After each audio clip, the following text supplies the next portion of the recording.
Koshoroo kaampii keessaa hatuu fi Oromoo. Koshoroo kaampii keessaa hatu hamma nagaa uummanni Oromoo maanu qaanessitu Oromoo. Firaashii jara sana ni jibbita taanaani. Dafqasaan jibbita yeroo qabdan akka nu lubbuun hin turre waraana biraanuu ga'uun barbaaddani. Eeboo waraantanii ajjeesuu barbaaddu.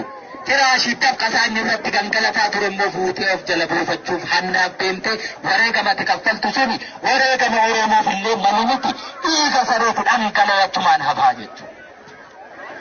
Oromoon hin xiqqeessiina. Reefee galla. Finfinnee jennaan Finfinnee xumurichi. Taphichis akkasuma. Reef eegalaa tokko. Haga achi ga'utti siichi waan meeqa buqqisuu nu gaafata. Waa buqqisuu naannoo kanaa irratti garuu waa hedduu wal taajjabnee jechuudha.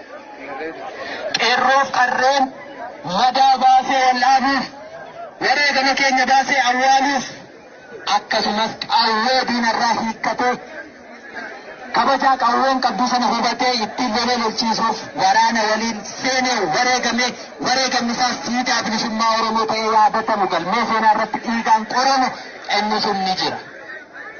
Akkasumas immoo osoo waraanni lolee hin buqqisiin kaampii diinaatti dhukaasaa yeroo jirutti suuqii fi mana nyaataa wal saamuuf uummanni nus jira jechuudha. Kun nu xiqqeessa. Akka Oromootti aadaa akkasiis hin qabnu. Sabni kun saba guddaa. Sabni hammana ga'u kuni firaashii fi ansoolaa kaati harkaan qabuuf tuffattu. Harkaan qabdanii waraanti kennuu miti ofii ajjeesaa jirtani. Inni akkasii waan uffate sana saamuutti deemu. Kana qofaa miti. Manni yaalaa kan eenyuuti? Warri nu gabroonsu buqqifatee deemu Oromoo. Manni barnootaa kan eenyuuti? Waajirri hundumtiyyuu boru simmatti ittiin hojjeta. Waraanni kun otoo loleen buqqisiini. Wareegamni isaa dhiigni isaa dhangala'e illee otoo hin qooriini daandiirra soo jiruuti. Hannaaf ibidda walitti qabsiisuuni. Waan kanallee walirraa buqqisanii kaasanii itti fufsiisuuf illee hibboo nutti ta'ee jechuudha.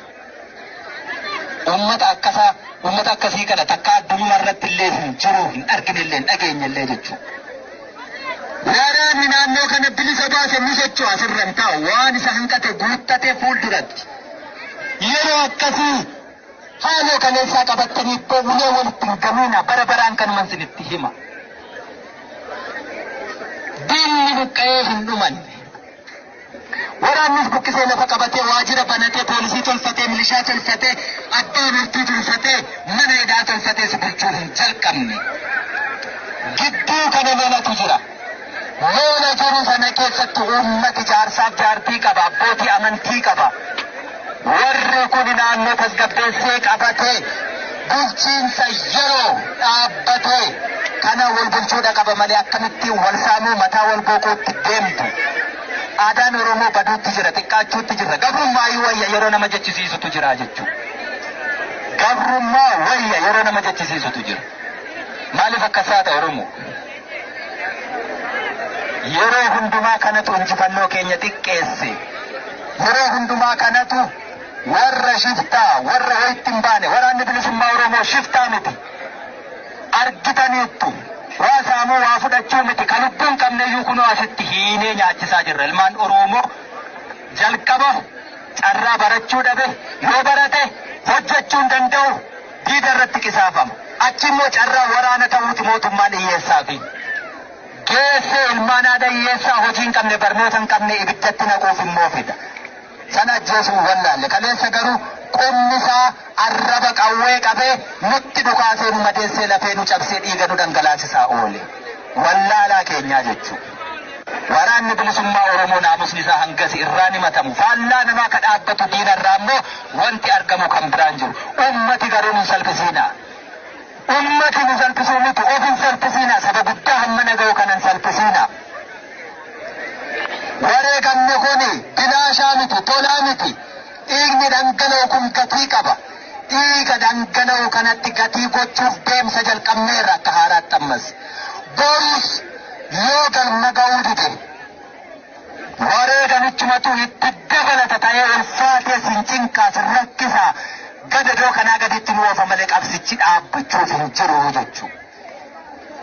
naannoo ammarra jirtan bilisa baatan keessatti rakkoo isin mudataa jiru argitu isiniyyuu. Ittiin baane siichi namni naannoo to'annaa waraana bilisummaa Oromoo jala jiru keessa jiraatu uummanni Oromoo mana baaburaa deemee midhaan daasisachuu danda'a hin jiru, boba'aa argataa hin jiru, zayitii argataa hin jiru, sukkaara argataa hin jiru. Isa kana qofaa miti gabaa ba'uu dadhabaa jirtu. Naannoo to'annaa diinaa jala jiru siichi buqqisuuf deemutti gabaa ba'uu hin dandeessani. Inni kun guduunfamuu qaba. Qisaasuun qabnu wareegamicha irra dhaabbannee tarkaanfachiisuu qabna isatti aanutti. Isa kanatti tarkaanfachiisuun dandeessanii waraana bilisummaa Oromootas jira. Mootummaan rukute asii kaase. Kanaaf mootummaan zayita sukkaara narraa kutee ani waraana bilisummaa Oromoo yoon ittiin oode wanni kun nafa yottani sinitti jabaata malee hin hafu jechuu. Ani asii deemuuf hin jiru jechuu. Waraanni bilisummaa Oromoos asii deemuuf hin jiru jechuu. Gidduu kanatti ofitti jabeessuuf ofitti laaffisuun kan keessanii malee hafuuf hin jiru. Bilisummaa barbaadde jettanii hanga suni galma ga'utti hin dhaabbatu. Hin dhaabbatu erga ta'e immoo mudhii jabeeffadhu. Haadholiin sabbataan abbootiin shakkii keessaniin jechuu. Duuba deebi'uun hin jiru.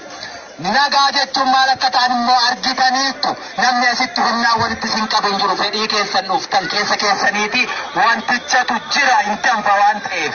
Amma namni namarraayyuu hin goru. Walirraayyuu goraan jiru. Daandii irratti akka barbaaddan ta'aa jirtu. Kanaan dura garuu dargaggeessi karaarraa miti.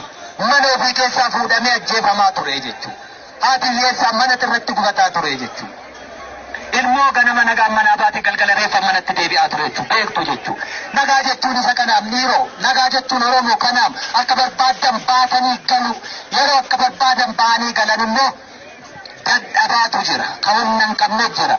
Inni humna qabu isa kana akka barbaaden bulchu akka barbaaden dhiitaan sun immoo hin taatu naannoo qabaannu seera hordofne haa deemnu.